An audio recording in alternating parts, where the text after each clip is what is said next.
रहे हैं जब लिखने पढ़ने का रिवाज नहीं था। मतलब भारत का प्रागैतिहास, इंडियन प्री हिस्ट्री। हाँ, और ये जानना बहुत जरूरी है, चाहे स्कूल एग्जाम्स हों या फिर यूपीएससी, एसएससी जैसे गवर्नमेंट एग्जाम्स। बिल्कुल, सोचिए लाखों साल पहले का भारत, न शहर न गांव, सिर्फ जंगल, जानवर और हमारे शुरुआती पूर्वज। हाँ, उनकी कहानी हमें मिलती है उन्हीं पत्थरों के औजारों से, गुफाओं में बनी पेंटिंग से और जो पुरानी हड्डियां मिलती हैं उनसे। और समझने में आसानी के लिए आर्कियोलॉजिस्ट्स ने इस लंबे समय को औजारों और जीने के तरीकों के आधार पर बांटा है। पैलियोलिथिक, मीजोलिथिक, नियोलिथिक और चाल्कोलिथिक एज। हाँ, ये एक फ्रेमवर्क है समझने के लिए।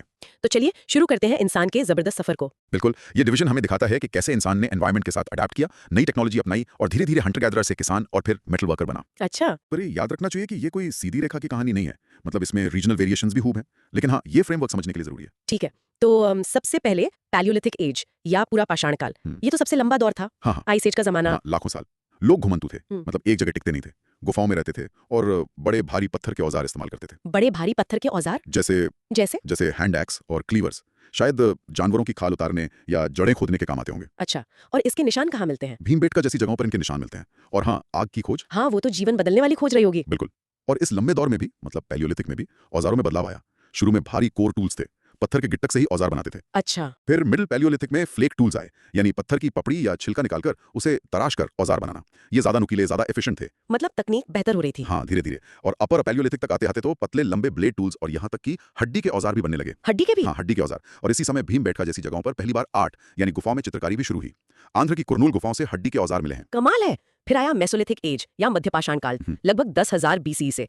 आइस एज खत्म हुई, मौसम बदला, तो क्या हुआ? हाँ, मौसम गर्म और नम हुआ। अब पहले जैसे बड़े जानवर शायद कम हो गए, या उनकी जगह छोटे, ज्यादा फुर्तीले जानवर आ गए। तो शिकार का तरीका भी बदला होगा। हाँ बिल्कुल, अब जरूरत थी छोटे पैने पत्थर के औजारों की, माइक्रोलिथ्स। ये बहुत छोटे होते थे, माइक्रोलिथ्स कितने छोटे? उंगलियों के पोरों जितने छोटे भी हो सकते थे। इनको लकड़ी या हड्डी में लगाकर तीर या भाले की नोक या चाकू जैसा कुछ बनाते थे। कॉम्पोजिट टूल्स कह सकते हैं। अच्छा, मतलब औजार और स्पेशलाइज्ड हो गए। हाँ, और सिर्फ शिकार ही नहीं, हंटिंग फिशिंग के साथ लोगों ने पौधे उगाना नहीं, पर हाँ, जंगली अनाज इकट्ठा करना, प्लांट कलेक्शन शुरू किया और जानवरों को पालतू बनाना भी शुरू किया। पालतू जानवर सबसे पहले कौन? शायद कुत्ता।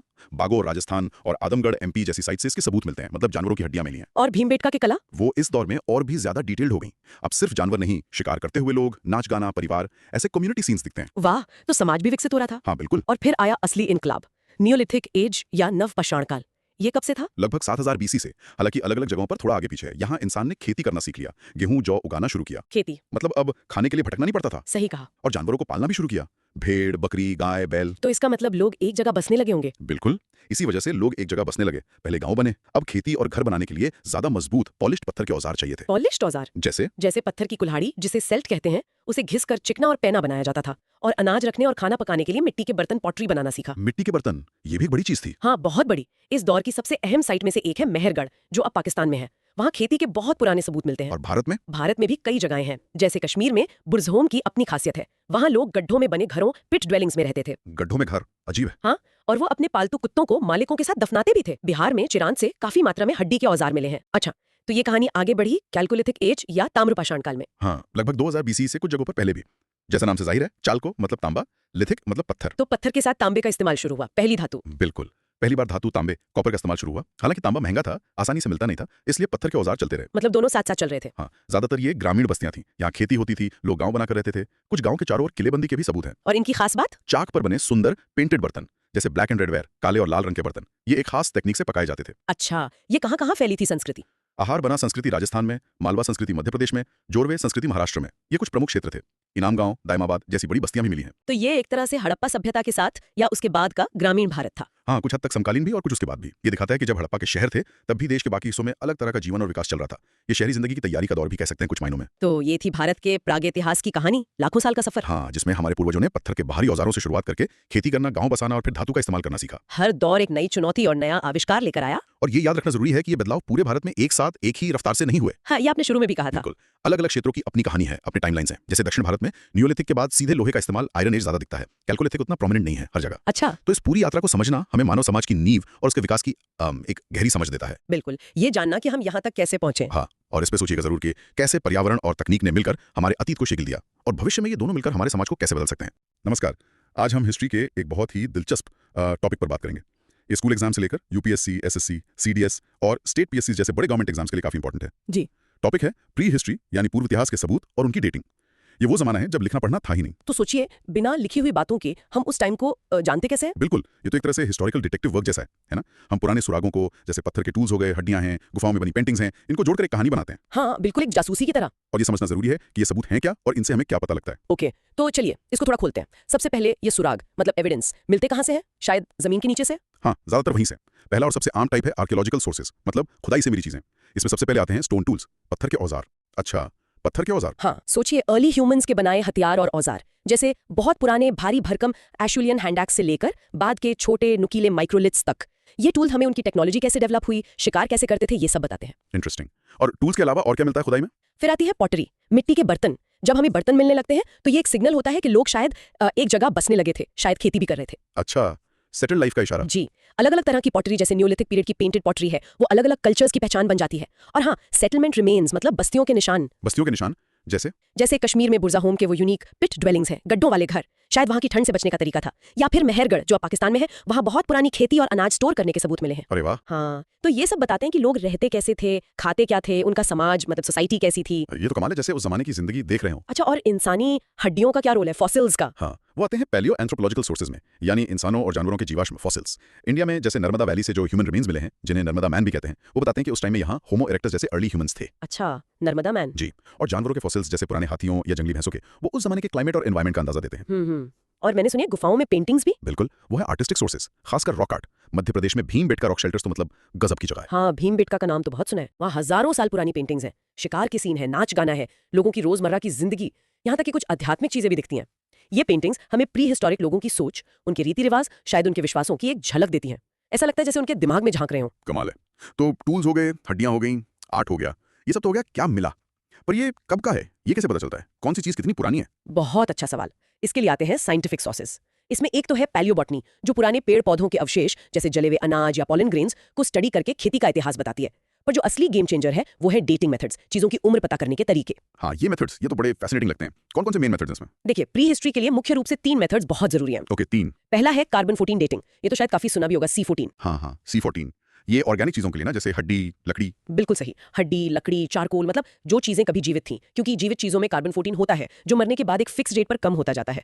ये मेथड करीब आप मान लीजिए 50,000 साल पुरानी चीजों के लिए बहुत यूजफुल है। न्योलिथिक साइट्स की डेटिंग में खूब काम आता है। अच्छा, 50,000 साल तक, ठीक है। और दूसरा मेथड? दूसरा है थर्मोलुमिनेसेंस डेटिंग या शॉर्ट में TL डेटिंग। थर्मोलुमिनेसेंस, थोड़ा मुश्किल नाम है। हाँ, थर्मोलुमिनेसेंस। हाँ। इसका बेसिक आइडिया ये है कि ये पकाई गई मिट्टी जैसे पॉटरी या जले हुए पत्थरों की उम्र बताता है। जब मिट्टी को पकाते हैं तो उसमें जो नेचुरली जमा रेडिएशन होती है वो रीसेट हो जाती है। अच्छा जी, फिर समय के साथ वो मिट्टी दोबारा रेडिएशन एब्जॉर्ब करती है। लैब में उसे फिर से गर्म करके जो लाइट निकलती है उसे मापकर उम्र पता लगाते हैं। चाल्कोलिथिक पॉटरी के लिए ये मेथड काफी हेल्पफुल है। इंटरेस्टिंग, हीट से रिलेटेड है। ओके, और तीसरा है पोटेशियम आर्गन डेटिंग या KR डेटिंग। ये मेथड ज्वालामुखी चट्टानों मतलब वोल्केनिक रॉक्स की उम्र बताता है और ये लाखों करोड़ों साल पुरानी रॉक्स को डेट कर सकता है। लाखों साल? अरे वाह। जी हाँ, जब वोल्केनिक रॉक बनती है तो उसमें पोटेशियम 40 आइसोटोप होता है जो धीरे धीरे आर्गन 40 गैस में बदलता है। रॉक में फंसी हुई आर्गन गैस को मापकर रॉक की और उसमें मिले औजारों की लेयर की उम्र पता चलती है। जैसे तमिलनाडु में अत्तिरम्पक्कम साइट है ना, हाँ, तिरम्पक्कम। वहाँ जो पत्थर के औजार मिले हैं वो करीब 1.5 लाख साल पुराने हैं। ये KR डेटिंग से ही पता चला। इसने इंडिया में ह्यूमन प्रेजेंस की कहानी को बहुत पीछे धकेल दिया। समझ गया। तो basically carbon is equal to organic चीजें लगभग 50,000 साल तक, thermo is equal to heated चीजें जैसे पॉटरी, और पोटेशियम इज इक्वल टू बहुत पुरानी लाखों साल पुरानी वोल्केनिक रॉक्स। ये काफी यूजफुल समरी है। बिल्कुल, और भीमबेटका इसका एक बेहतरीन उदाहरण है जहाँ ये सब चीजें एक साथ मिलती हैं। अलग अलग टाइम पीरियड के स्टोन टूल्स हैं, पेलियोलिथिक से मीजोलिथिक तक। लेयर्स में C14 डेटिंग के लिए चारकोल भी मिला है, जानवरों की हड्डियां हैं और वो कमाल की रॉक पेंटिंग्स जो समय के साथ बदलती हुई दिखती हैं। हाँ, मतलब पूरी कहानी एक जगह। जी, वो साइट हमें ह्यूमन एवोल्यूशन और कल्चरल डेवलपमेंट की एक लगातार चलती कहानी दिखाती है। लेकिन क्या ये मेथड्स एकदम परफेक्ट हैं? इनमें कोई कमियां या लिमिटेशंस नहीं है? लिमिटेशंस तो हैं, बिल्कुल है। देखिए, हर चीज बचती नहीं है। लकड़ी, कपड़ा वगैरह तो आसानी से गल जाते हैं। फॉसिल्स मिलना वैसे ही बहुत रेयर होता है और अक्सर अधूरे मिलते हैं। हाँ, ये तो है। रॉक आर्ट की हम जो व्याख्या करते हैं वो सब्जेक्टिव हो सकती है, मतलब अलग अलग लोग अलग मतलब निकाल सकते हैं। और डेटिंग मेथड्स में भी एरर मार्जिन होता है, गलतियों की गुंजाइश रहती है, कभी कभी कंटामिनेशन का भी रिस्क होता है। तो जो तस्वीर हमें मिलती है वो हमेशा कुछ हद तक अधूरी होती है, जिसे हम बहुत सावधानी से जोड़कर समझने की कोशिश करते हैं। समझ गया। लेकिन इन चुनौतियों के बावजूद एग्जाम्स के नजरिए से क्या चीजें खास ध्यान में रखनी चाहिए? हाँ, इन लिमिटेशंस को ध्यान में रखते हुए भी एग्जाम्स के लिए कुछ बातें बहुत इंपॉर्टेंट है। जैसे? एक तो की साइट्स, भीमबेटका एनपी, अत्तिरंपक्कम तमिलनाडु, बुरज़ाहोम कश्मीर, मेहरगढ़ बलूचिस्तान। इनकी लोकेशन मैप पर ध्यान रखें और ये क्यों फेमस है ये पता होना चाहिए। जैसे भीमबेटका आर्ट और टूल्स के लिए, अत्तिरंपक्कम पुराने टूल्स के लिए, बुरज़ाहोम पिट ड्वेलिंग्स, मेहरगढ़ अर्ली फार्मिंग। ठीक है, साइट्स और उनकी खासियत। दूसरा, टूल टाइप्स। एक बेसिक समझ हो कि Acheulian tools, microliths, polished neolithic tools क्या थे और किस पीरियड से जुड़े हैं। ओके। तीसरा, dating methods, C14, TL, KR, इनका बेसिक प्रिंसिपल क्या है, किस चीज के लिए इस्तेमाल होते हैं और रफ टाइम रेंज क्या है। मेथड्स का बेसिक आइडिया। और चौथा, अप्रोच। पिछले सालों के क्वेश्चंस PYQs देखिए कि प्री हिस्ट्री से सवाल कैसे बनते हैं। क्या वो फीचर्स पूछते हैं, क्रोनोलॉजी पूछते हैं या कल्चरल सिग्निफिकेंस पर फोकस करते हैं। वो डिटेक्टिव एजेंसी वाली बात याद रखने में मदद कर सकती है। Archaeologist tools, anthropologist bones, artist paintings, scientist time dating, मतलब टूल्स बोन्स पेंट टाइम। हाँ बिल्कुल, वो निमोनिक काम आ सकता है। तो प्री हिस्ट्री को समझना वाकई एक पहेली सुलझाने जैसा है। हर सुराग, चाहे वो औजार हो, हड्डी हो, कोई पेंटिंग हो या साइंटिफिक डेट, एक टुकड़ा जोड़ता है और हम उस अनलिखी कहानी को आवाज दे पाते हैं। जी, और आखिर में सोचने के लिए एक बात छोड़ जाते हैं। जैसे जैसे नई खोजें होंगी, टेक्नोलॉजी और बेहतर होगी, क्या आपको लगता है कि अतीत की हमारी ये समझ एकदम बदल सकती है? क्या भविष्य में हमें इस पुरानी कहानी के और भी छुपे हुए पन्ने मिलेंगे? इस पर जरूर सोचिएगा। नमस्कार। आज हम भारत के इतिहास के बिल्कुल शुरुआती पन्नों की पड़ताल करेंगे। पूरा पाषाण युग यानी ओल्ड स्टोन एज। देखिए, स्कूल एग्जाम्स हो, यूपीएससी, एसएससी, सीडीएस या स्टेट पीएससी जैसे गवर्नमेंट एग्जाम्स, ये टॉपिक तो आते ही आता है। हाँ बिल्कुल। जरा सोचिए, ये वो वक्त था जब धरती पर आइस एज मतलब प्लीस्टोसीन एपॉक चल रहा था। बड़े बड़े जानवर घूमते थे। हाँ, और हमारे पूर्वज, वो बस पत्थर के औजारों के सहारे जिंदा रहते थे। मतलब बिल्कुल ही अलग दुनिया थी। सही कहा। और ये कोई छोटा मोटा समय नहीं, लाखों साल लंबा दौर है ये। इसको समझने के लिए हम औजारों यानी टूल्स के डेवलपमेंट के हिसाब से इसे 3 हिस्सों में बांटते हैं। एक है लोअर पैलियोलिथिक, जो सबसे पुराना है, फिर मिडिल पैलियोलिथिक, बीच वाला, और फिर अपर पैलियोलिथिक, जो सबसे नया चरण है इस युग का। अच्छा, तो चलिए शुरू करते हैं सफर को। हाँ, तो शुरुआत करते हैं लोअर पैलियोलिथिक से। यस। करीब 20 लाख साल पहले से 1 लाख साल ईसा पूर्व, माने BCE तक। इसे हम पावर टूल एरा कह सकते हैं, क्योंकि औजार तो काफी भारी भरकम थे शायद। हाँ बिल्कुल सही, इसे पावर टूल कहना गलत नहीं होगा। इस दौर में होमो इरेक्टस जैसे हमारी शुरुआती पूर्वज काफी भारी पत्थर के औजार इस्तेमाल करते थे। इनमें मुख्य थे हैंड एक्स, जो नाशपाती शेप के होते थे, दोनों तरफ से तराशे हुए। फिर क्लीवर्स, जिनकी धार चौड़ी और सीधी होती थी, शायद काटने चीरने के काम आते होंगे। अच्छा। और चॉपर्स भी थे, गोल पत्थर जिनकी एक तरफ तेज धार बनाई जाती थी। आप समझिए कि ये उस जमाने के स्विस आर्मी नाइफ जैसे थे, मतलब सारे भारी कामों के लिए। अच्छा, मल्टीपर्पज। हाँ, और इसमें भी 2 मुख्य परंपराएं या ट्रेडिशंस दिखती हैं। उत्तर पश्चिम भारत में स्वानियन, जिसमें गोल पत्थरों के औजार ज्यादा थे, और बाकी ज्यादातर भारत में अचूलियन, जिसमें हैंड एक्सेस और क्लीवर्स प्रमुख थे।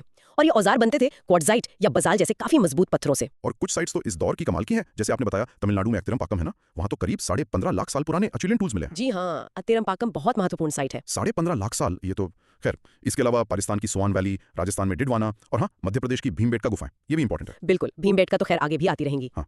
जहां तक जीवन शैली की बात है, तो वो नोमैडिक हंटर गैदरर्स वाली थी, घुमक्कड़ शिकारी संग्राहक। और शायद बड़े जानवरों का सीधा शिकार करने से ज्यादा वो मरे हुए जानवरों को खाते थे, मतलब स्कैवेंजिंग करते थे। अच्छा, स्कैवेंजिंग। हाँ, ये समझ आता है शुरुआती दौर में। पर एक बड़ी खोज हुई थी ना इस युग में, आग। हाँ, आग का इस्तेमाल सीख लेना इस युग की एक बहुत बड़ी, शायद सबसे बड़ी क्रांति थी। इससे उन्हें गर्मी मिली, जंगली जानवरों से सुरक्षा मिली और सबसे बड़ी बात, पका हुआ भोजन मिला। सही बात है। तो ये था लो पेलियोलिथिक, भारी औजार और आग की खोज। इसने एक तरह से नींव रखी। लेकिन फिर करीब 1 लाख BCE आते आते औजार बनाने का तरीका बदला, जिसे हम मिडिल पेलियोलिथिक कहते हैं। जी हाँ, ये स्मार्ट टूल का दौर था, जो लगभग 40,000 BCE तक चला। बिल्कुल सही। अब फोकस भारी कोर टूल से हटकर फ्लेक टूल्स पर आ गया। फ्लेक टूल्स मतलब पत्थर के बड़े टुकड़े से एक खास टेक्निक से निकाले गए छोटे, पतले और तेज धार वाले फ्लेक्स या पपड़ियां, जैसे कि स्क्रेपर्स यानी खुरचनी, शायद खाल साफ करने या लकड़ी छीलने के काम आती होगी। पॉइंट्स यानी नोकदार औजार, जिनसे शायद भाले की नोक बनाते थे। और बोरर्स, जिनसे छेद किया जाता होगा। अच्छा, इसमें एक खास टेक्निक लेवलॉस टेक्निक का इस्तेमाल दिखता है। लेवलॉस? हाँ, लेवलॉस। इसका मतलब है कि अब वो पत्थर को सिर्फ यूं ही नहीं तोड़ रहे थे, वो पहले से प्लान कर रहे थे कि उन्हें कैसा औजार निकालना है। ये सोचने की क्षमता में, मतलब कॉग्निटिव एबिलिटी में एक बड़ा जंप था। वाह, तो प्लानिंग आ गई थी। तो क्या इन बेहतर स्मार्ट औजारों से शिकार भी बेहतर हुआ होगा? हाँ, ऐसा माना जाता है। शिकार अब शायद ज्यादा एफिशिएंट हो गया था। हो सकता है भाले जैसे हथियार बनने लगे थे जिनमें ये पॉइंट्स लगाए जाते हो। और इस दौर के सबूत कहाँ मिलते हैं, मतलब साइट्स? इस काल के औजार हमें नवासा, जो महाराष्ट्र में है, और नर्मदा वैली यानी नर्मदा घाटी जैसी जगहों पर मिले हैं। ठीक है। और फिर आता है अपर पेलियोलिथिक। ये करीब 40,000 BCE से 10,000 BCE तक। यहाँ तो जैसा आपने कहा, आधुनिक मानव होमो सेपियंस आ चुके थे और इसे स्पेशलिस्ट और आर्टिस्ट का युग कहा जाता है। कुछ खास बात थी? बिल्कुल, इसे स्पेशलिस्ट और आर्टिस्ट का युग कहना बिल्कुल सही है, क्योंकि यहाँ औजार और भी एडवांस्ड और स्पेशलाइज्ड हो गए। ब्लेड टेक्नोलॉजी आई, मतलब पत्थर से लंबे, पतले और बहुत धारदार ब्लेड निकालना। अच्छा, ब्लेड। हाँ, और इन्हीं ब्लेड से बनते थे ब्यूरिन्स, छेनी जैसे औजार। ये शायद हड्डी, सींग या लकड़ी पर नक्काशी, कार्विंग के काम आते होंगे। और सबसे खास बात इस दौर की, पहली बार बोन टूल्स यानी हड्डी के औजार बड़े पैमाने पर इस्तेमाल होते दिखे। हड्डी के औजार जैसे सुइयां मिली हैं, हारपून मिले हैं, तीर की नोकें मिली हैं। आंध्र प्रदेश की कर्नूल गुफाएं इसका बेहतरीन उदाहरण है। वहां हड्डी के औजार अच्छी खासी मात्रा में मिले हैं। कर्नूल केव्स, आंध्र प्रदेश, ठीक है। और कला की बात भी तो है। भीमबेटका की गुफाओं में जो चित्र मिलते हैं, उनमें से कुछ इसी अपर पैलियोलिथिक काल के माने जाते हैं। जी हाँ, वो बड़े बड़े जानवर जैसे बाइसन, हाथी, गैंडे गहरे हरे और लाल रंगों से बने हुए हैं। ये तो कमाल है। हाँ, ये कला बहुत महत्वपूर्ण है और ये सिर्फ सजावट या डेकोरेशन नहीं थी। तो फिर ये उनकी सिंबॉलिक सोच को दिखाता है। मतलब वो अब सिर्फ दुनिया को देख नहीं रहे थे बल्कि उसे इंटरप्रेट कर रहे थे, उसमें अर्थ ढूंढ रहे थे। शायद ये चित्र किसी धार्मिक अनुष्ठान रिचुअल से जुड़े थे या शिकार में सफलता पाने के लिए बनाए जाते थे। अच्छा, ये दुनिया को समझने और अपने कॉम्प्लेक्स विचारों को व्यक्त करने का एक तरीका था। और हाँ, महाराष्ट्र में पटने नाम की जगह पर शुतुरमुर्ग के अंडे के छिलकों से बने मोती मतलब बीड्स भी मिले हैं। शुतुरमुर्ग के अंडे के मोती, वाह, ये तो पर्सनल एडॉर्नमेंट भी शुरू हो गया था। बिल्कुल। अच्छा, एक बात और, भारत में पैलियोलिथिक मानव जीवाश्म मतलब होमिनिड फॉसिल्स बहुत कम मिले हैं ना? हाँ, ये बात सही है, फॉसिल्स काफी कम है, लेकिन एक बहुत महत्वपूर्ण खोज है नर्मदा मैन की। हाँ, मैंने पढ़ा है, 1982 में मिली थी। जी, 1982 में मध्य प्रदेश के हथनोरा में एक खोपड़ी का हिस्सा मिला था। ये होमो इरेक्टस या शायद शुरुआती होमो सेपियंस हो सकते हैं। ये भारत में मिला अब तक का सबसे महत्वपूर्ण प्राचीन मानव जीवाश्म है। नर्मदा मान, हथनोरा, याद रहेगा। तो अगर पूरे पैलियोलिथिक टूल एवोल्यूशन को संक्षेप में मतलब क्विकली याद रखना हो तो एक आसान तरीका है, बताइए। एग्जाम्स के लिए अच्छा रहेगा। क्रम है, पहले भारी हैंड एक्स, ये लोअर पैलियोलिथिक, फिर छोटे फ्लेक टूल्स, ये मिडिल पैलियोलिथिक, फिर पतले ब्लेड और बोन टूल्स, ये अपर पैलियोलिथिक, और अपर पैलियोलिथिक में साथ में पेंटिंग्स भी आ गई। अच्छा, एक्स, फ्लेक, ब्लेड, पेंट, ये बढ़िया है। कुल्हाड़ी, फिर पपड़ी, फिर ब्लेड और फिर चित्रकारी। बिल्कुल। तो मुख्य स्थल एक बार फिर से दोहरा लेते हैं क्विक रिवीजन के लिए। अतीरमपक्कम, सबसे पुराने एश्विलियन टूल्स, भीमबेटका, लंबा इतिहास और कला, कुरनूल, हड्डी के औजार और नर्मदा वैली, जीवाश्म। हाँ, ये की साइट्स हैं। तो भारत का ये जो पुरापाषाण युग है, ये हमें मानव के लाखों साल के अद्भुत सफर की कहानी बताता है। कैसे उन्होंने मुश्किल माहौल से तालमेल बिठाया, कैसे धीरे धीरे तकनीक विकसित की और कैसे कला की शुरुआत हुई। बिल्कुल, ये दिखाता है कि कैसे हमारे पूर्वजों ने धीरे धीरे अपने औजार, अपनी सोच और अपने समाज को विकसित किया। सही कहा। और जाते जाते एक सवाल मैं श्रोताओं के लिए छोड़ना चाहूंगी। हाँ, जरूर। क्या भीमबेटका की वो शुरुआती चित्रकला, जो शायद भाषा के पूरी तरह विकसित होने से भी पहले की है, दुनिया को समझने और जटिल विचारों को दूसरों तक पहुंचाने का पहला संगठित प्रयास थी? इस पर जरूर सोचिएगा। नमस्कार, आज हम इतिहास के एक बहुत ही दिलचस्प लेकिन अक्सर अनदेखे दौर की बात करेंगे। हाँ, बिल्कुल। भारत का मध्य पाषाण काल यानी मेसोलिथिक एज। जी। ये वो समय है जो पुराने पत्थर युग मतलब पैलियोलिथिक और नए पत्थर युग न्यूलिथिक के बीच में आता है। एक पुल की तरह कह सकते हैं, लगभग 9000 बीसीई से 4000 बीसीई तक का समय। और स्कूल के बच्चों से लेकर मतलब यूपीएससी, एसएससी जैसी परीक्षाओं की तैयारी करने वालों के लिए भी ये बहुत जरूरी टॉपिक है। हाँ, क्योंकि ये बदलाव का दौर था। इसकी पहचान है छोटे पत्थर के औजार माइक्रोलिथ्स। और सबसे बड़ी बात, जानवरों को पालतू बनाने की शुरुआत भी यहीं हुई। सोचिए, हजारों साल पहले जब मौसम बदल रहा था, बड़े जानवर जा रहे थे, लोग कैसे जी रहे होंगे। चलिए इसी रोमांचक दौर को समझते हैं आज। बिल्कुल। तो ये माइक्रोलिथ्स आपने कहा, छोटे औजार, कितने छोटे? मतलब 1 से 5 सेंटीमीटर। क्या सच में इनसे इतना फर्क पड़ा? हाँ, साइज में छोटे थे पर असर बहुत बड़ा था। आप समझिए, ये उस जमाने की प्रिसिजन टेक्नोलॉजी थी एक तरह से। अच्छा। इन्हें चर्ट, चाल्सिडोनी जैसे पत्थरों से बनाया जाता था। एक खास तकनीक थी, फ्लूटिंग कहते हैं उसे। फ्लूटिंग? जी। और इनके आकार बड़े ज्यामितीय होते थे, जैसे त्रिकोण मतलब ट्रायंगल्स, आधे चांद जैसे यूनिट्स या फिर ट्रेपीजेस। ये इनकी पहचान है। तो ये छोटे छोटे टुकड़े अकेले ही इस्तेमाल होते थे या? नहीं, अकेले नहीं, सही पकड़ा आपने। असली कमाल तो था इनको जोड़ने में। मतलब इन्हें लकड़ी या हड्डी के हत्थों में लगाया जाता था। कंपोजिट टूल्स बनते थे, जैसे आज मॉड्यूलर चीजें होती है ना, कुछ वैसा। अरे वाह, तो इनसे क्या क्या बना? इनसे तीर की नोक बनी, एरोहेड्स। इससे शिकार का पूरा तरीका बदल गया होगा। हाँ, जाहिर है। फिर हंसिया, सिकल्स जैसी चीजें बनी होंगी जंगली अनाज काटने के लिए। भाले या बर्छे, हार्पून्स मछली पकड़ने के लिए। मतलब मल्टीपर्पज टूल किट था ये। तो ये नए औजार और बदलता मौसम मतलब होलोसीन युग, जब गर्मी बढ़ी। बिल्कुल सीधा कनेक्शन। बड़े जानवर जैसे मैमथ तो जा रहे थे। बिल्कुल सीधा कनेक्शन। अब शिकार छोटे तेज जानवरों का करना था, हिरन, जंगली सुअर, पक्षी वगैरह। मुश्किल रहा होगा। हाँ, तो इसीलिए तीर कमान, बो एंड एरो इसी दौर में आया। इन माइक्रोलिथ्स से ही संभव हुआ वो। और साथ ही मछली पकड़ना, फिशिंग बहुत जरूरी हो गया। सिर्फ शिकारी नहीं? नहीं, सिर्फ शिकार नहीं, अब जंगली अनाज, फल, कंदमूल इकट्ठा करने पर भी जोर बढ़ा। इंटेंसिव फूड गैदरिंग जिसे कहते हैं। इसके सबूत भी हैं, जैसे गुजरात में लंघनाज और राजस्थान में बागोर जैसी जगहों पर सिलबट्टे मिले हैं। ग्राइंडिंग स्टोन्स अनाज पीसने के काम आते होंगे। और फिर वो सबसे बड़ा कदम, जानवरों को पालतू बनाना, डोमेस्टिकेशन। हाँ, ये कैसे हुआ होगा? ये बहुत ही क्रांतिकारी कदम था। इसके शुरुआती सबूत हमें मध्य प्रदेश में आदमगढ़ और राजस्थान के बागोर से मिलते हैं। बागोर? ये तो शायद सबसे बड़ी मेसोलिथिक साइट्स में से एक है भारत की। जी हाँ, बिल्कुल। यहाँ मवेशी, भेड़, बकरी पालने के निशान मिले हैं। और शायद कुत्ता पहला जानवर था जिसे इंसान ने पालतू बनाया, शिकार में मदद के लिए या बस साथी के तौर पर। तो इसका मतलब ये हुआ कि लोग अब पूरी तरह घूमते नहीं थे, कहीं टिकने लगे थे। हाँ, पूरी तरह नहीं, लेकिन सेमी सेडेंटरी जरूर हो गए थे। मतलब कुछ समय एक जगह टिककर रहना, नदियों झीलों के किनारे अस्थायी ठिकाने बनाते थे। अच्छा, जैसे कैंप साइट्स। हाँ, कुछ वैसा ही। राजस्थान में बागोर और तिलवाड़ा, यूपी में दमदमा जैसी जगहों पर गोल झोपड़ियों, सर्कुलर हट्स और चूल्हों, हट्स के निशान मिले हैं। ये एक तरह से बस्तियों की तरफ पहला कदम था। और इसी दौर की एक और शानदार चीज है भीमबेटका की गुफा चित्रकारी, रॉक आर्ट। अरे वाह। हाँ, भीमबेटका मध्य प्रदेश में, वो तो यूनेस्को वर्ल्ड हेरिटेज साइट भी है। क्या दिखाते हैं वो चित्र? वो उस समय की जिंदगी का आईना है। शिकार करते हुए लोग, नाच गाना, समूह में काम करते हुए परिवार, बच्चे, सब कुछ है। ज्यादातर लाल और सफेद रंगों का इस्तेमाल हुआ है। कमाल है, मतलब उनकी सोच, उनका समाज, सब दिखता है उनमें। बिल्कुल, उनकी कला, उनकी दुनिया देखने का नजरिया। कला के अलावा क्या उनके रीति रिवाजों के बारे में भी कुछ पता चलता है, जैसे अंतिम संस्कार? हाँ, वो भी पता चलता है। कई जगहों पर लोगों को दफनाने के सबूत मिले हैं। Burial practices. कहाँ? जैसे गुजरात के लांगनान से करीब 14 कंकाल मिले। उत्तर प्रदेश में सराय नहर राय से भी मिले और एक कंकाल की पसली में तो तीर धसा हुआ मिला। तीर मतलब लड़ाई झगड़ा? हो सकता है, संघर्ष का सबूत हो सकता है। फिर महादहा, वो भी यूपी में है। वहां एक कब्र में पुरुष और महिला को साथ दफनाया गया है। अच्छा। और दमदमा में तो 41 कंकाल मिले हैं।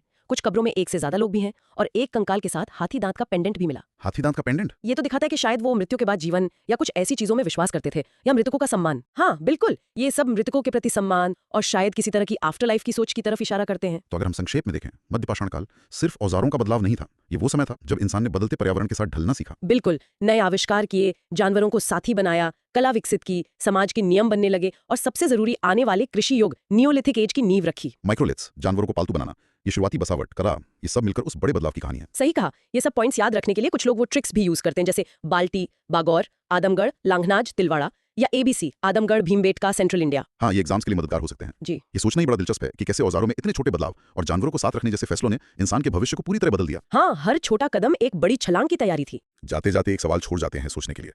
जब लोग पूरी तरह घुमंतु भी नहीं थे और पूरी तरह बसे भी नहीं थे, उस बीच के दौर में उनके लिए रोज की सबसे बड़ी चुनौती क्या होती होगी? अच्छा सवाल है, इस पर विचार किया जा सकता है। नमस्ते, आज हम इतिहास के एक बहुत ही अहम, मतलब एक बहुत महत्वपूर्ण अध्याय पर बात करेंगे। जी। भारत में नव पाषाण क्रांति, the Neolithic revolution in India. ये वो दौर था जिसने हमारे जीने का तरीका ही बदल दिया, है ना? बिल्कुल, एकदम फंडामेंटल चेंज। हाँ, और स्कूल से लेकर जो भी ये कॉम्पिटिटिव एग्जाम्स हैं, UPSC, SSC, सबके लिए टॉपिक बहुत जरूरी है। हाँ बिल्कुल। तो चलिए थोड़ा समझते हैं इसको गहराई से।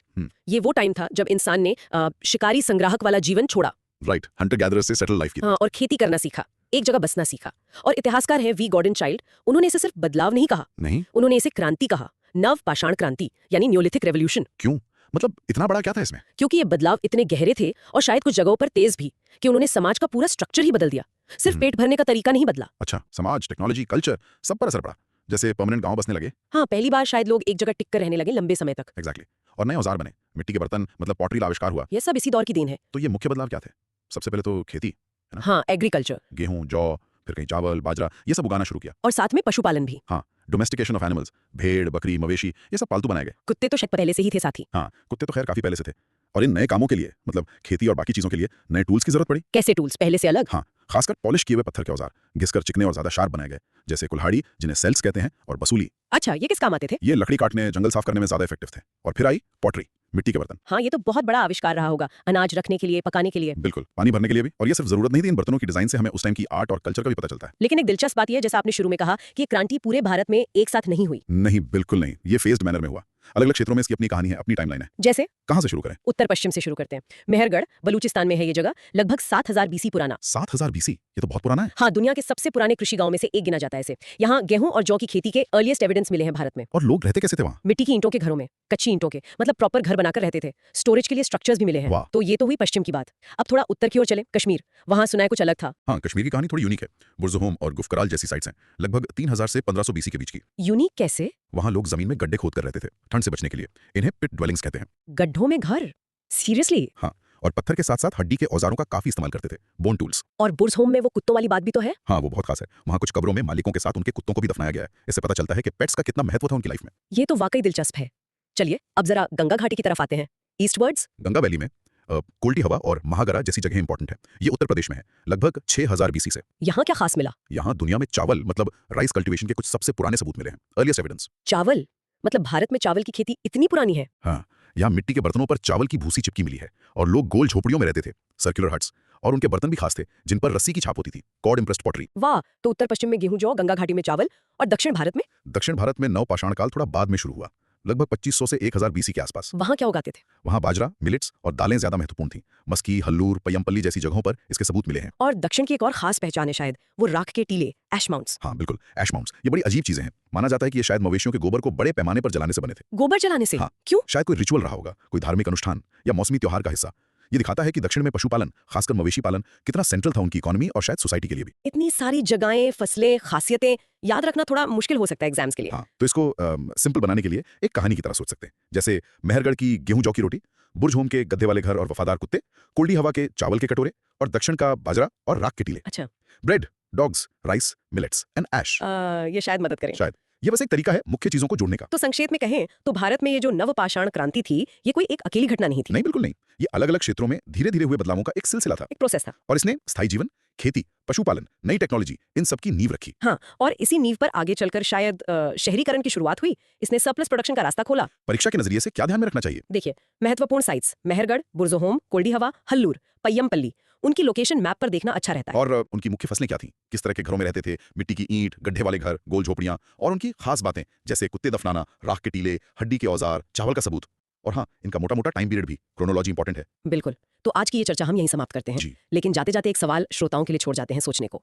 ये जो शुरुआती गांव बसे, खेती से अतिरिक्त अनाज पैदा हुआ, लोगों ने साथ रहना सीखा, इस सब ने आगे चलकर जो इतनी विशाल और सुनियोजित हड़प्पा सभ्यता बनी, उसकी नींव कैसे रखी होगी? हाँ, ये सोचने वाली बात है। क्या कनेक्शन था इन अर्ली विलेजेस और इंडस वैली सिविलाइजेशन के बीच? इस पर विचार जरूर करें। अगली बार फिर मिलेंगे एक नए विषय के साथ। धन्यवाद। धन्यवाद। नमस्ते। आज हम एक बहुत ही इंटरेस्टिंग सफर पर निकल रहे हैं, सीधे एंशिएंट इंडियन हिस्ट्री के एक जरूरी चैप्टर में, भारत का ताम्र पाषाण युग यानी द चैल्कोलिथिक एज। हाँ, बिल्कुल। ये टॉपिक देखिए class 9th 12th history syllabus के लिए तो है ही इंपॉर्टेंट, साथ ही यूपीएससी, स्टेट पीएससीज, एसएससी जैसे सभी सरकारी एग्जाम्स के लिए भी मतलब बहुत जरूरी है। सही बात है। हम इस दौर को देखेंगे जब इंसान ने पहली बार पत्थर के साथ तांबे यानी कॉपर का इस्तेमाल शुरू किया। सब कुछ आसान इंग्लिश में समझने की कोशिश करेंगे। हाँ। मिशन है इस चैप्टर के जो कोर कॉन्सेप्ट्स हैं उनको समझना, कुछ सरप्राइजिंग डिटेल्स और एग्जाम रेडी फैक्ट्स के साथ। तो चलिए शुरू करते हैं इस कॉपर स्टोन एज की कहानी। बिल्कुल, और ये टाइम पीरियड है रफली 2500 बीसीई से 700 बीसीई के बीच का। सोचिए, नियोलिथिक एज मतलब जब खेतीबाड़ी ठीक से शुरू हुई थी, उसके बाद का, और आयरन एज से पहले का ये एक ट्रांजिशनल फेज है। ट्रांजिशनल फेज यानी बदलाव का दौर। हाँ, एक बदलाव का समय जहां टेक्नोलॉजी में नए नए एक्सपेरिमेंट्स हो रहे थे। तो सबसे पहले ये चैल्कोलिथिक नाम ही थोड़ा टेक्निकल सा लगता है। इसका मतलब क्या है और इस एज की सबसे यूनिक बात क्या थी? अरे सिंपल है। चैल्कोलिथिक दो ग्रीक वर्ड से बना है। हाल्कोस मतलब कॉपर यानी तांबा, और लिथोस मतलब स्टोन यानी पत्थर। अच्छा, कॉपर स्टोन एज। हाँ, तो सीधा मतलब हुआ कॉपर स्टोन एज। और इसकी सबसे खास बात थी टेक्नोलॉजी का मिक्स एंड मैच। लोगों ने कॉपर को पिघलाना मतलब स्मेल्टिंग करना सीख लिया था। उससे वो सिंपल टूल्स जैसे कुल्हाड़ी, छेनी, फिश हुक्स और थोड़े गहने वगैरह बनाते थे। लेकिन कॉपर मिलना मुश्किल था, महंगा भी था, तो पत्थर के टूल्स, स्पेशली माइक्रोलिथ्स मतलब वो छोटे शार्प पत्थर के औजार, वो अभी भी खूब यूज होते थे खेती में, डेली काम में। अच्छा, यही डुअल टेक्नोलॉजी मतलब दोनों का साथ चलना इस एज की पहचान है। तो ये एक तरह का हाइब्रिड टेक्नोलॉजी वाला फेज था। लोग रहते कैसे थे? क्या बड़े शहर बन गए थे इस टाइम तक? शहर तो नहीं, लेकिन हाँ डेफिनेटली बड़े ऑर्गेनाइज्ड गांव मतलब रूरल सेटलमेंट्स बसने लगे थे। अच्छा, गांव। हाँ, मकान आमतौर पर मिट्टी की ईंटों के मतलब मड ब्रिक्स के, या फिर वो वॉटलैंड डॉब स्टाइल में बनते थे। वॉटलैंड डॉब वो क्या होता है? वो जैसे लकड़ी और घास का एक ढांचा बना लिया और फिर उस पे मिट्टी की प्लास्टरिंग कर दी। शेप्स यूजुअली रेक्टेंगुलर या सर्कुलर होती थी। इंटरेस्टिंग। और कई जगहों पर जैसे इनाम गांव महाराष्ट्र में है या बालाथल राजस्थान में, वहां गांव के चारों तरफ प्रोटेक्शन के लिए मिट्टी की दीवार या खाई जैसी मतलब फोर्टिफिकेशन भी मिली है। ओहो, फोर्टिफिकेशन भी। हाँ। इससे अंदाजा लगता है कि कम्युनिटी फीलिंग स्ट्रांग थी। हाँ। और शायद थोड़ी सोशल हायरार्की भी डेवलप हो रही थी। हाँ। मतलब कुछ साइट्स पर बाकी घरों से बड़े घर भी मिले हैं। हो सकता है वो किसी चीफ या लीडर के रहे हो। मतलब सिर्फ सिंपल गांव नहीं, सिक्योरिटी का भी इंतजाम था। और इन गांव वालों का गुजारा कैसे चलता था? इकोनॉमी का बेस क्या था? इकोनॉमी का मेन इंजन था खेती, एग्रीकल्चर और पशुपालन, एनिमल हस्बेंड्री। वो जौ, गेहूं, दालें उगाते थे। कुछ जगह जैसे बिहार में चिरंद है, वहां चावल के भी एविडेंस मिले हैं। चावल भी? हाँ, पशुओं में गाय, भेड़, बकरी, सुअर ये सब पालते थे। हंटिंग और फिशिंग भी चलती थी, वो भी इंपॉर्टेंट थी। और हाँ, क्राफ्ट स्पेशलाइजेशन भी शुरू हो गया था। क्राफ्ट स्पेशलाइजेशन मतलब कुछ लोग सिर्फ कॉपर का काम करते थे, कॉपर स्मिथ्स। कुछ लोग बहुत खूबसूरत मिट्टी के बर्तन बनाते थे, पॉटरी। और कुछ लोग कीमती पत्थर जैसे कार्नेलियन, एगेट के मनके मतलब बीड्स बनाने में एक्सपर्ट थे। अच्छा, ये दिखाता है कि सोसाइटी थोड़ी कॉम्प्लेक्स हो रही थी। आपने पॉटरी की बात की, जो आर्कियोलॉजी में तो हमेशा बहुत इंपॉर्टेंट होती है। क्या इस दौर की पॉटरी में कुछ खास था जिससे हमें उनके बारे में और पता चलता है? हाँ, बहुत खास। चाल्कोलिथिक एज की एक पहचान है उनकी पेंटेड पॉटरी।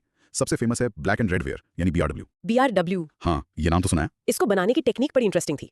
बर्तन को उल्टा करके पकाते थे, इन्वर्टेड फायरिंग कहते हैं। उल्टा करके? हाँ, उससे बर्तन का अंदर का हिस्सा और ऊपर का किनारा वो काला हो जाता था और बाहर का नीचे का हिस्सा लाल रह जाता था। कमाल है। और अलग अलग कल्चर्स में इस BRW पर डिजाइन्स भी अलग अलग मिलते हैं।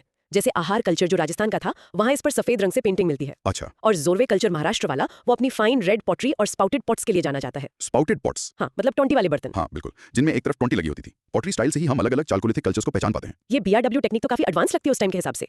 अच्छा, उनके बिलीव्स, उनके रीति रिवाज के बारे में हमें कैसे पता चलता है? हमें टेराकोटा यानी पकी मिट्टी की बनी मतलब गॉडेस, मातृ देवी की मूर्तियां मिली हैं, जो शायद फर्टिलिटी कल्ट की तरफ इशारा करती हैं।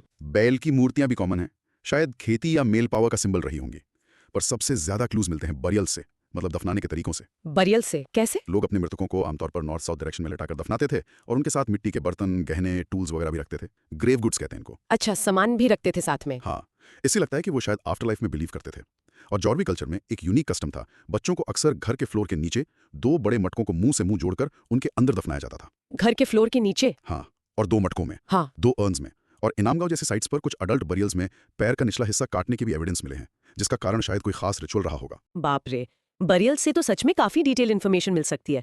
अब एग्जाम्स के पॉइंट ऑफ व्यू से सोचें तो इतने सारे कल्चर्स हैं, क्या कोई आसान तरीका है मेजर चाल्कोलिथिक कल्चर्स और उनके एरियाज को याद रखने का, क्विक रिवीजन के लिए? हाँ, एक सिंपल सा निमोनिक हेल्प कर सकता है।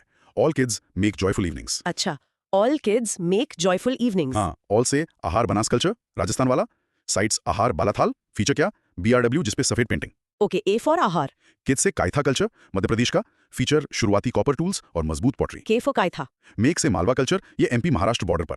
साइट्स जैसे Navdatoli, feature rich black on red painted pottery. M for Malwa. Joyful से जॉर्वे कल्चर, महाराष्ट्र का।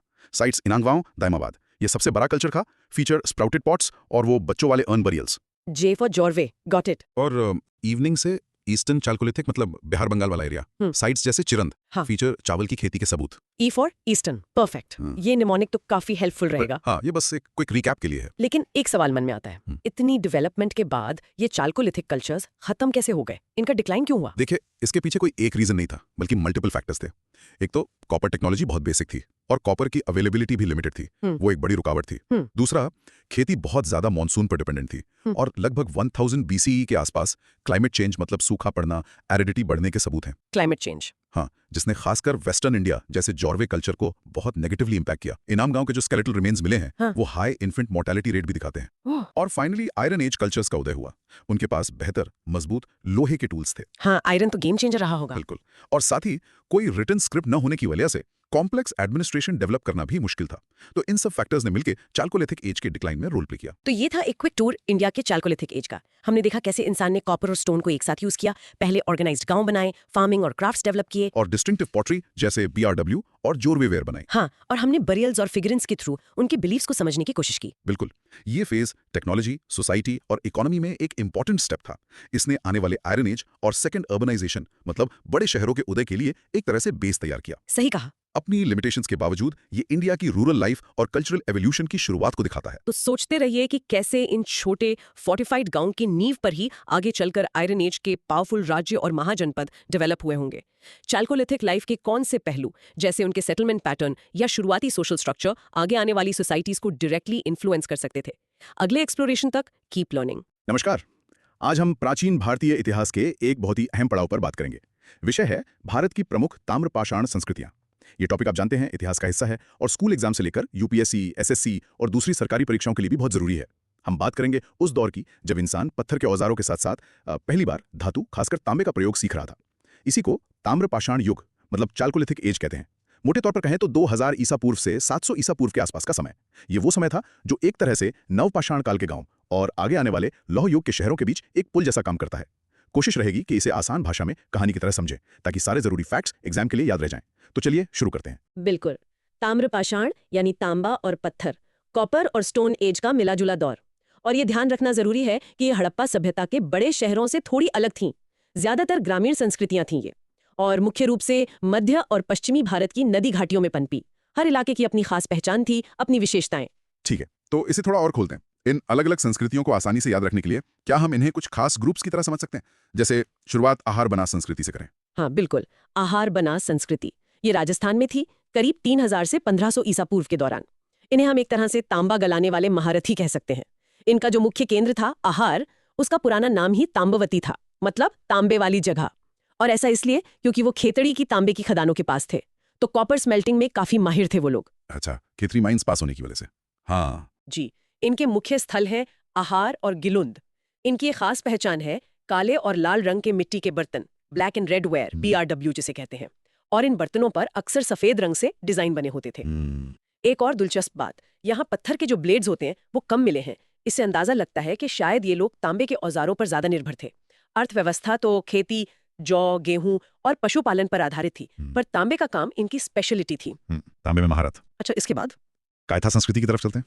कायथा संस्कृति, इनके बारे में क्या खास है? ये मध्य प्रदेश में चंबल नदी घाटी में थी। अच्छा। समय लगभग 2450 से 1700 ईसा पूर्व का, और ये हड़प्पा सभ्यता के समकालीन थे, मतलब कंटेम्प्रेरी थे।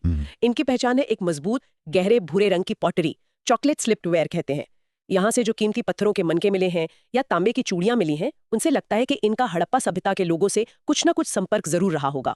कायथा इनका मुख्य स्थल था। और मालवा संस्कृति जी, मैंने सुना है इनकी मिट्टी के बर्तन तो मतलब बहुत ही शानदार थे। हाँ, ये बात बिल्कुल सही है। मालवा संस्कृति ये भी मध्य प्रदेश में नर्मदा घाटी में फैली, करीब 1900 से 1400 ईसा पूर्व। ये अपने बर्तनों के लिए ही जानी जाती हैं। इन्हें मास्टर पॉटर्स कह सकते हैं, कुम्हारी कला के उस्ताद। इनकी जो मालवा वेयर पॉटरी थी वो नारंगी या हल्के पीले रंग की होती थी और उस पर काले या भूरे रंग से डिजाइन बने होते थे। पेड़ पौधे, जानवर, ज्यामितीय डिजाइन, बहुत सुंदर। और ये चालकोलिथिक सिरेमिक्स में सबसे बेहतरीन मानी जाती है। अच्छा। इनका एक बहुत बड़ा गांव था नवदा टोली, वो सबसे बड़ा ज्ञात गांव है इनका। यहाँ खेती खूब होती थी, गेहूं, जौ, कई तरह की दालें और चरखे मतलब स्पिंडल वर्ल्स भी मिले हैं, जिससे लगता है कि शायद ये कपड़ा बुनना भी जानते थे।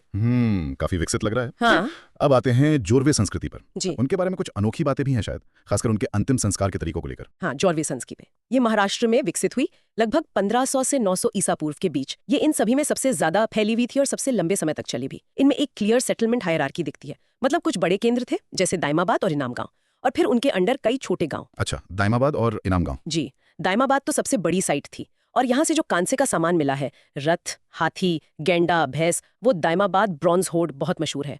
और इनाम गांव में खुदाई से एक सरदार का बड़ा घर मिला है, अनाज रखने का भंडार मिला है, और सिंचाई के लिए नहरों के सबूत भी मिले हैं। सिंचाई के सबूत भी, वाह। हाँ, और इनकी पॉटरी जॉर्वे वेयर कहलाती है। ये लाल रंग की होती है जिस पर काले रंग से ज्योमेट्रिक डिजाइन होते हैं।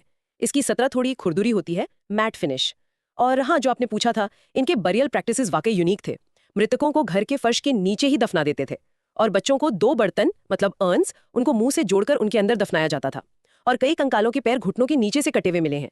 शायद ऐसा कोई अंधविश्वास रहा होगा कि मरने वाले की आत्मा भटकने ना पाए। ये तो वाकई बहुत अनोखी बात है। अच्छा, तो इन चारों को मतलब आहार, कायथा, मालवा, जोरवे, इनको याद रखने के लिए कोई आसान तरीका हो सकता है? मुख्य बात है। हाँ बिल्कुल, संक्षेप में कहें तो आहार मतलब तांबा और black and red ware, Kayatha मतलब चॉकलेट पॉटरी और हड़प्पा से लिंक, मालवा मतलब सबसे अच्छी रंगीन पॉटरी और नवदा टोली, और जोरवे मतलब कलश शवाधान, दाइमाबाद, इनाम गांव जैसी बड़ी बस्तियां और वो यूनिक बरियल। बढ़िया। तो कुल मिलाकर इन ताम्रपाषाण संस्कृतियों का क्या महत्व समझे हम? देखिए, ये संस्कृतियां दिखाती हैं कि कैसे हड़प्पा के शहरों के साथ साथ ही भारत के दूसरे हिस्सों में ग्रामीण जीवन भी विकसित हो रहा था। तकनीक बढ़ रही थी, व्यापार हो रहा था, समाज जटिल हो रहा था। ये नवपाषाण युग और लौह युग के बीच की एक बहुत ही महत्वपूर्ण कड़ी है।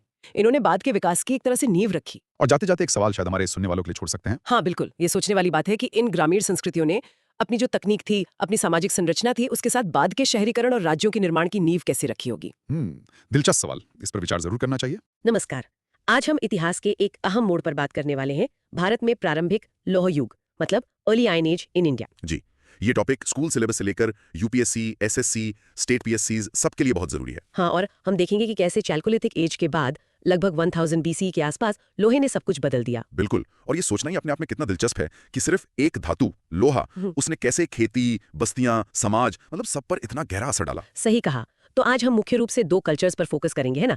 एक उत्तर भारत की पेंटेड ग्रे वेयर, हाँ, पीजीडब्ल्यू कल्चर, और दूसरी दक्षिण भारत की मेगालिथिक कल्चर। चलिए शुरू करते हैं। ये लौह क्रांति, ये आयन रेवोल्यूशन आखिर शुरू कैसे हुआ, कब और कहाँ इसके पहले सबूत मिलते हैं? देखिए, इसकी शुरुआत हम मानते हैं करीब करीब 1000 बीसीई के आसपास, और जो शुरुआती साइट्स मिली हैं वो हैं जैसे उत्तर प्रदेश में मल्हार है, राजानल का टिला है, और दक्षिण में देखें तो कर्नाटक में हल्लूर। अच्छा, और लोहा इतना महत्वपूर्ण क्यों हो गया?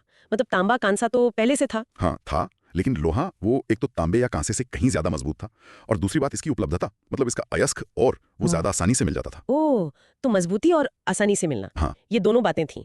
और इस मजबूत धातु से बने औजारों का असर क्या हुआ फिर? असर तो जबरदस्त था। आप सोचिए, लोहे की कुल्हाड़ी आयनांस, उससे क्या हुआ? गंगा घाटी के जो घने जंगल थे ना, हाँ, उन्हें काटना आसान हुआ होगा। बिल्कुल, उन्हें साफ करना संभव हुआ। इससे खेती के लिए ज्यादा जमीन मिली। फिर आया लोहे का फाल, आयन प्लाउशेयर, हल में लगने वाला। हाँ, हल में लगने वाला फाल। इससे जमीन की गहरी जुताई मुमकिन हुई, पैदावार बढ़ी, और फिर लोहे की दरांती, कुदाल, आयन सिकल हो, इनसे फसल काटना, बाकी खेती के काम सब आसान हो गए। तो मतलब जंगल साफ हुए, जुताई बेहतर हुई, कटाई आसान। इसका सीधा नतीजा तो ये हुआ कि अनाज ज्यादा पैदा होने लगा होगा। एग्जैक्टली, सही पकड़ा आपने। इसी को कहते हैं एग्रीकल्चरल सरप्लस, लोगों के पास जरूरत से ज्यादा अनाज। अब जब खाने को ज्यादा है तो क्या होगा? जनसंख्या बढ़ेगी। हाँ, जनसंख्या बढ़ी, और फिर धीरे धीरे गांव बड़े होने लगे, और फिर शुरू हुई शहरों के बसने की प्रक्रिया। यही आगे चलकर करीब 6th सेंचुरी बीसी में, जिसे हम कहते हैं सेकंड अर्बनाइजेशन या द्वितीय नगरीकरण, उसका आधार बनी। वाह, कमाल है। अच्छा, अब जरा उत्तर भारत की तरफ चलें। Painted grey ware culture, PGW, इसका टाइम पीरियड क्या था और कहाँ फैली थी? जी, पीजीडब्ल्यू कल्चर का समय मानते हैं लगभग 1200 या 1100 बीसी से लेकर 600 बीसी तक, और ये फैली थी मुख्य रूप से गंगा के ऊपरी मैदानों में। आज का हरियाणा, पश्चिमी यूपी, पंजाब, राजस्थान के कुछ हिस्से। और इसकी पहचान नाम से ही लग रहा है, बर्तनों से जुड़ी है। हाँ बिल्कुल, इसकी खास पहचान है वो स्लेटी रंग के ग्रे कलर के मिट्टी के बर्तन, जिन पर काले रंग से डिजाइन बने होते थे, अक्सर ज्योमेट्रिक पैटर्न्स, इसीलिए पेंटेड ग्रेवेयर, और ये काफी अच्छी क्वालिटी के बर्तन होते थे। अच्छा, और मुख्य साइट्स कौन सी थीं? कुछ याद रखने का तरीका एग्जाम पॉइंट ऑफ व्यू से? हाँ बिल्कुल, देखिए प्रमुख स्थल थे हस्तिनापुर, अतरंजी खेड़ा, अहित छत्रा, मथुरा, कुरुक्षेत्र। याद रखने के लिए एक छोटा सा मेमोनिक ट्राई कर सकते हैं। हैम AK, H से हस्तिनापुर, A से अतरंजी खेड़ा, फिर अहित छत्रा, M से मथुरा, K से कुरुक्षेत्र। हैम AK, बढ़िया है। और इन बर्तनों के अलावा वहाँ का समाज कैसा था? लेटर वैदिक पीरियड से कनेक्शन था क्या? हाँ, अक्सर पीजीडब्ल्यू कल्चर को लेटर वैदिक पीरियड से जोड़कर देखा जाता है। लोग खेती करते थे, चावल, गेहूं, जौ उगाते थे, पशुपालन भी महत्वपूर्ण था। लोहे के इस्तेमाल ने खेती को और बेहतर बनाया। छोटे गांव बड़े होने लगे और यहीं से जनपद बनने शुरू हुए। जनपद मतलब छोटे छोटे राज्य। हाँ, छोटे क्षेत्रीय राज्य। और इसी दौर में वर्ण व्यवस्था भी और ज्यादा मजबूत होती दिखती है। समझ गई। तो उत्तर में खेती बढ़ी, जनपद बने। अब अगर इसी समय दक्षिण भारत को देखें तो वहाँ मेगालिथिक कल्चर थी। वो तो काफी अलग लगती है। हाँ, काफी अलग। दक्षिण भारत में, खासकर पेनिनसुलर इंडिया में, कर्नाटक, तमिलनाडु, आंध्र प्रदेश, केरल, वहां लगभग 1000 बीसी से 300 बीसी के दौरान ये मेगालिथिक कल्चर थी। मुख्य स्थल हैं ब्रह्मगिरी, मास्की, आदिचन्नालूर, होलूर। और इनकी पहचान? मेगालिथ मतलब बड़े पत्थर। सही। इनकी सबसे खास पहचान है मृतकों को दफनाने के लिए बनाए गए बड़े बड़े पत्थरों के स्मारक या कब्रें, मेगालिथ्स। ये बड़े पत्थरों वाली कब्रें क्या सब एक जैसी होती थी या इनमें भी टाइप्स थे? नहीं, इनमें काफी वैरायटी मिलती है। इसके लिए भी एक निमोनिक है, अगर चाहें तो DCUMS। DCUMS बताइए क्या है ये? D से डोलमेन मतलब बड़े सपाट पत्थर के नीचे कब्र, C से सिस्ट पत्थर की बनी संदूक जैसी कब्र, U से अर्न ब्यूरियल्स मिट्टी के बड़े बर्तन में शव या अस्थियां, M से मेनिहीर यादगार के तौर पर एक अकेला खड़ा पत्थर, और S से स्टोन सर्कल्स कब्र के चारों ओर पत्थरों का घेरा। DCUMS दिलचस्प। और इन कब्रों से मिला क्या जिससे हमें उस समाज के बारे में पता चले? इन कब्रों से काफी कुछ मिला है। लोहे के औजार और हथियार बहुत मिले, तलवारें, भाले वगैरह। खास किस्म की मिट्टी के बर्तन, ब्लैक एंड रेड वेयर यानी PRW। और कहीं कहीं गहने भी मिले हैं, सोने या पत्थर के। तो इन चीजों से क्या पता चलता है, जैसे कब्र में सामान रखना? हाँ, कब्र में सामान रखने का मतलब शायद यह है कि वो लोग मृत्यु के बाद जीवन में विश्वास रखते थे, आफ्टर लाइफ में बिलीफ। फिर कब्रों के साइज और सामान में जो अंतर है उससे सोशल हायरार्की या भेदभाव का अंदाजा लगता होगा। बिल्कुल, सामाजिक ऊंच नीच का संकेत। और हथियारों का मिलना दिखाता है कि शायद योद्धा वर्ग, वॉरियर क्लास का समाज में महत्व था। तो अगर हम कंपेयर करें, उत्तर में PGW कल्चर, गंगा के मैदानों में लेटर वैदिक कनेक्शन, PGW बर्तन और जनपदों का आधार। दक्षिण में मेगालिथिक कल्चर, प्रायद्वीप में बड़े कब्रिस्तान, BHW बर्तन और शायद योद्धा वर्ग का दबदबा। हाँ, ये एक अच्छा समरी है। और ये दोनों संस्कृतियां दिखाती हैं कि लोहा सिर्फ धातु नहीं था, वो एक कैटलिस्ट था जिसने पूरे भारत में सोशल और इकोनॉमिक चेंजेस लाए। खेती बढ़ी, व्यापार बढ़ा। बस्तियां गांवों से शहर बनी, वही सेकेंड अर्बनाइजेशन वाली बात। जी, समाज और जटिल हुआ, वर्ण व्यवस्था और पक्की हुई। और इन सबका राजनीतिक असर, पॉलिटिक्स पर क्या इम्पैक्ट हुआ? राजनीतिक रूप से देखें तो जो छोटी कबीलाई इकाइयां थीं, उनकी जगह अब बड़े क्षेत्रीय राज्य लेने लगे। यही जनपद कहलाए, जैसे कुरु, पांचाल, कोसल, मगध। और यही जनपद आगे चलकर महाजनपद बने। सही, यही महाजनपदों का आधार बने। और फिर इन्हीं में से मगध ने आगे चलकर भारत के पहले बड़े साम्राज्य मौर्य साम्राज्य की नींव रखी। तो संक्षेप में प्रारंभिक लौह युग वाकई भारतीय इतिहास का एक टर्निंग पॉइंट था। लोहे ने कृषि, समाज, राजनीति सब बदल दिया। उत्तर में PGW और दक्षिण में मेगालिथिक संस्कृतियों ने इस बदलाव को दिखाया और आने वाले शहरीकरण और साम्राज्यों के लिए मंच तैयार किया। बिल्कुल। और अंत में एक सवाल छोड़ जाते हैं सोचने के लिए कि कैसे सिर्फ एक धातु, लोहा, उसने न सिर्फ जंगल साफ किए या खेती बदली, बल्कि हमारे समाज, हमारी राजनीति, यहां तक कि शायद हमारे सोचने के तरीके को भी हमेशा के लिए बदल दिया।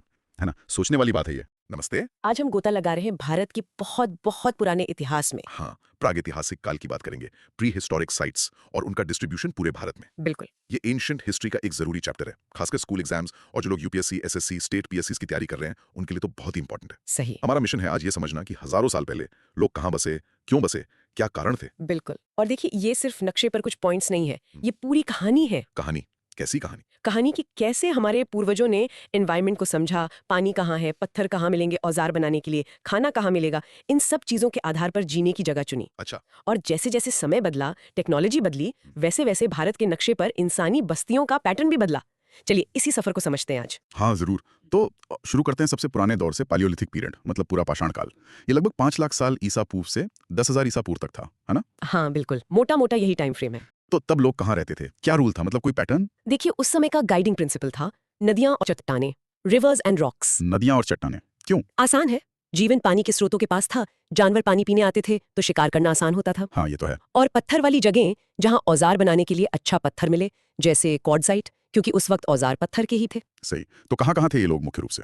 की रीजन्स अगर देखें तो नॉर्थ वेस्ट में शिवालिक की पहाड़ियां, सोवन घाटी सुना होगा। सोवन वैली, हाँ, वहाँ पेबल टूल्स मिले थे शायद, गोल मटोल पत्थर के औजार। Exactly, payable tools. फिर सेंट्रल इंडिया में नर्मदा घाटी, भीमबेटका का नाम तो सब जानते हैं। भीमबेटका रॉक शेल्टर्स और पेंटिंग्स के लिए मशहूर है। हाँ, और वहाँ हैंड एक्सेस और क्लीवर्स जैसे अचूलियन टूल्स भी मिले हैं। ये थोड़े बेहतर दोनों तरफ से तराशे हुए औजार थे। अचूलियन टूल्स, अच्छा। और साउथ इंडिया में? साउथ इंडिया में अत्तिरम्पक्कम, तमिलनाडु में, वहां भी बहुत पुराने अचूलियन टूल्स मिले हैं, काफी पुराने। इंटरेस्टिंग। एक बात बताइए, ये लोग गंगा के मैदानों में क्यों नहीं दिखते इस काल में? वो तो काफी उपजाऊ इलाका है। हाँ, पर उस समय की टेक्नोलॉजी के हिसाब से सोचिए, गंगा के मैदान माने अलुवियल प्लेन्स हैं। वहां औजार बनाने लायक पत्थर आसानी से नहीं मिलता था और शायद जंगल भी बहुत घने रहे हों, इसलिए वो इन इलाकों से बचते थे। समझ गया। पत्थर नहीं तो औजार नहीं, औजार नहीं तो टिकना मुश्किल। ठीक है। हाँ। तो पैलेलिथिक के बाद आया मेसोलिथिक पीरियड, मध्य पाषाण काल। ये करीब 10,000 से 6,000 ईसा पूर्व। जी। यहाँ क्या बदला? माहौल बदला, तकनीक बदली। दोनों। आइस एज खत्म हो चुका था, मौसम गर्म और नम हुआ, थोड़ा बेहतर रहने लायक। और तकनीक? सबसे बड़ा बदलाव था माइक्रोलिथ्स। माइक्रोलिथ्स मतलब छोटे पत्थर के औजार? हाँ बिल्कुल, छोटे नुकीले पत्थर के औजार, साइज में करीब 1 से 5 सेंटीमीटर, बहुत छोटे। इनसे क्या फायदा हुआ? इनसे छोटे जानवरों का शिकार करना आसान हो गया, मछली पकड़ना, कंद मूल इकट्ठा करना, ये सब ज्यादा एफिशिएंटली होने लगा। अच्छा, तो शिकार का तरीका बदला? हाँ, और इस नई तकनीक के साथ लोग नए इलाकों में भी फैले। पहले जहाँ नहीं जा पाते थे, अब जाने लगे। कहाँ कहाँ? जैसे राजस्थान में बागौर, वहाँ माइक्रोलिथ्स तो मिले ही हैं, साथ में शुरुआती पशुपालन के भी कुछ संकेत मिलते हैं। पालतू बनाने की शुरुआत। पशुपालन मेसोलिथिक में ही? वाओ। हाँ, शुरुआती संकेत। फिर सेंट्रल इंडिया में आदमगढ़ और भीमबेटका तो है ही। यहाँ की गुफाओं में इस दौर की जबरदस्त रॉक आर्ट मिलती है। रॉक पेंटिंग्स, हाँ वो तो भीमबेटका की खासियत है। उसमें क्या दिखाते थे? शिकार के दृश्य, नाच गाना, रोजमर्रा की जिंदगी, बहुत कुछ। उनके जीवन को समझने का एक जरिया है ये। सही कहा। और कुछ खास मेसोलिथिक में? एक बहुत महत्वपूर्ण बात, पहली बार गंगा के मैदानी इलाकों में बस्तियां मिली। पैलियोलिथिक में नहीं थे, पर मेसोलिथिक में पहुंच गए। हाँ, जैसे उत्तर प्रदेश में सराय नाहर राय और मेहदहा जैसी जगहें। यहाँ न सिर्फ माइक्रोलिथ्स बल्कि हड्डी के बने औजार और गहने और शुरुआती कब्रें, बेरियल्स भी मिली हैं। मतलब अब वो मैदानों में रहने का तरीका ढूंढ चुके थे। कमाल है। हाँ, शायद माइक्रोलिथ्स टेक्नोलॉजी ने इसमें मदद की हो। ठीक है, तो पैलियोलिथिक से मेसोलिथिक आ गए, अब आगे नियोलिथिक पीरियड, नव पाषाण काल, 7,000 से 1,000 ईसा पूर्व। हाँ जी, अब तो पक्का खेती शुरू हो गई होगी। ये तो बड़ा बदलाव रहा होगा। एग्जैक्टली। नियोलिथिक रेवोल्यूशन कहते हैं इसे। अब जोर फार्मिंग लायक जमीन और पानी के पक्के स्रोतों पर था। लोग एक जगह टिक कर रहने लगे। और औजार? औजार भी बदले। अब पॉलिश स्टोन टूल्स आ गए, घिसे हुए, ज्यादा कारगर। और मिट्टी के बर्तन, पॉटरी, वो भी इसी दौर की बड़ी पहचान है, खाना पकाने रखने के लिए। और इसमें भी अलग अलग इलाकों में फर्क होगा? बिल्कुल, रीजनल वेरिएशंस बहुत साफ दिखते हैं नियोलिथिक में। जैसे? नॉर्थ वेस्ट में चलिए, मेहरगढ़ बलूचिस्तान में, यहाँ दुनिया में सबसे पहले गेहूं और जौ की खेती के सबूत मिलते हैं। Very important site. मेहरगढ़, हाँ ये नाम तो सुना है। और कश्मीर में? कश्मीर में बुर्जोहोम और गुफक्राल, वहाँ की खासियत है पिट ड्वेलिंग्स। पिट ड्वेलिंग्स मतलब गड्ढे वाले घर। हाँ, जमीन में गड्ढे खोदकर बनाए गए घर, शायद ठंड से बचने के लिए। और एक और अनोखी बात, वहाँ मालिकों के साथ कुत्तों को भी दफनाने के सबूत मिले हैं। डॉग बेरियल्स। कुत्तों को साथ में दफनाना, इंटरेस्टिंग। अच्छा, और गंगा घाटी? मेसोलिथिक में पहुंचे थे, नियोलिथिक में क्या हुआ? गंगा घाटी में जैसे कोल्डी हवा और महागरा, यहाँ चावल की खेती के दुनिया के कुछ शुरुआती प्रमाण मिले हैं। Rice cultivation? चावल। तो मतलब नॉर्थ वेस्ट में गेहूं जाओ, गंगा में चावल। हाँ, और साउथ इंडिया में जाएं तो वहाँ मस्की, हल्लूर, पय्यम्बपल्ली जैसी साइट्स हैं। वहाँ की एक अलग पहचान है ऐश माउंट्स। राख के टीले, वो कैसे बने? माना जाता है कि ये पशुपालक समुदाय के लोग थे जो गोबर इकट्ठा करके जलाते थे, उसी से ये टीले बन गए। और यहाँ बाजरा, रागी जैसे मिलेट्स की खेती होती थी। वाह, मतलब हर रीजन की अपनी फसल, अपना तरीका। नॉर्थ वेस्ट में गेहूं जाओ, कश्मीर में गड्ढे वाले घर, गंगा वैली में चावल, साउथ में राख के टीले और बाजरा। बिल्कुल, यही विविधता है नियोलिथिक इंडिया की। कमाल है। तो पत्थर के बाद खेती आ गई, अब क्या? तांबे का जमाना, चैल्कोलिथिक पीरियड। सही पकड़ा। ताम्रपाषाण काल, लगभग 2000 से 700 ईसा पूर्व। कैल्को मतलब कॉपर, लिथिक मतलब स्टोन। तो तांबा और पत्थर दोनों इस्तेमाल होते थे? हाँ, तांबे के औजार बनने लगे थे, लेकिन पत्थर के औजार भी चल रहे थे। तांबा भी शायद महंगा रहा हो या हर जगह उपलब्ध ना हो। तो बस्तियां कहाँ बसी?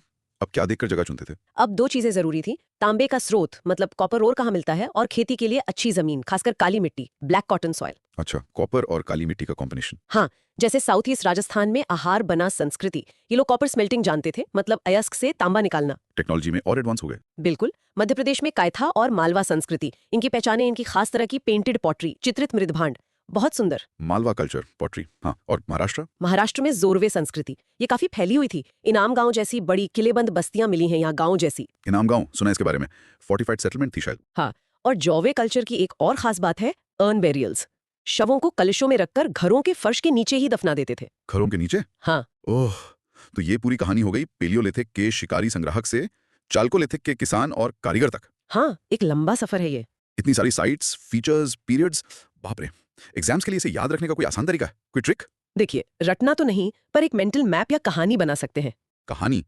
कैसे? सोचिए आप टाइम ट्रैवल कर रहे हैं। सबसे पहले आपको भारी बेडॉल पत्थर के औजार दिखे, पैलियोस्टोन। फिर आप गुफाओं में गए, वहां दीवारों पर पेंटिंग देखी, मीजो पेंट। Stone paint. हाँ। हाँ। फिर आप कश्मीर पहुंचे और जमीन के नीचे गड्ढे वाले घरों में रहे। Neolithic Kashmir pit. वहां से गंगा किनारे आए और चावल खाया। Neolithic Ganga rice. Stone, paint, pit, rice. ठीक है। और आखिर में आप राजस्थान या मध्य प्रदेश पहुंचे, जहां लोग तांबे के औजार बना रहे थे, कैल्कोलिथिक कॉपर ऐश। स्टोन, पेंट, स्पिट, राइस, ऐश, कॉपर, ये बढ़िया है। की फीचर्स को पीरियड से जोड़ने में मदद करेगा। हाँ, और यूपीएससी जैसे एग्जाम्स में अक्सर मैप बेस्ड क्वेश्चंस आते हैं। वो साइट की लोकेशन पूछेंगे या वहाँ क्या खास मिला ये पूछेंगे, तो ये सीक्वेंस और की फीचर्स याद रखने में मदद कर सकते हैं। क्या जबरदस्त सफर था ये भारत के प्रागैतिहासिक काल का। अब काफी साफ हो गया कि एनवायरनमेंट और रिसोर्सेज ने कैसे तय किया कि लोग कहाँ रहेंगे, कैसे रहेंगे। बिल्कुल, और इन शुरुआती बस्तियों के पैटर्न ने ही भारत के आगे के इतिहास की रीजनल कल्चर्स की नींव रखी। जमीन और संसाधनों के आधार पर हजारों साल पहले जो फैसले लिए गए, उनकी गूंज, उनका असर हमें आज भी कहीं ना कहीं दिखाई दे सकता है। ये सोचने वाली बात है कि क्या उन प्राचीन बसावटों का वहां उपलब्ध प्राकृतिक संसाधनों का असर आज भी भारत के कुछ क्षेत्रों की खास पहचान या उनकी इकोनॉमिक एक्टिविटीज पर दिखता है। बिल्कुल, इस पर और सोचा जा सकता है। ये इतिहास सिर्फ अतीत की बात नहीं है। सही कहा। चलिए इस विचार के साथ आज की चर्चा समाप्त करते हैं। अगली बार तक सोचते रहिए।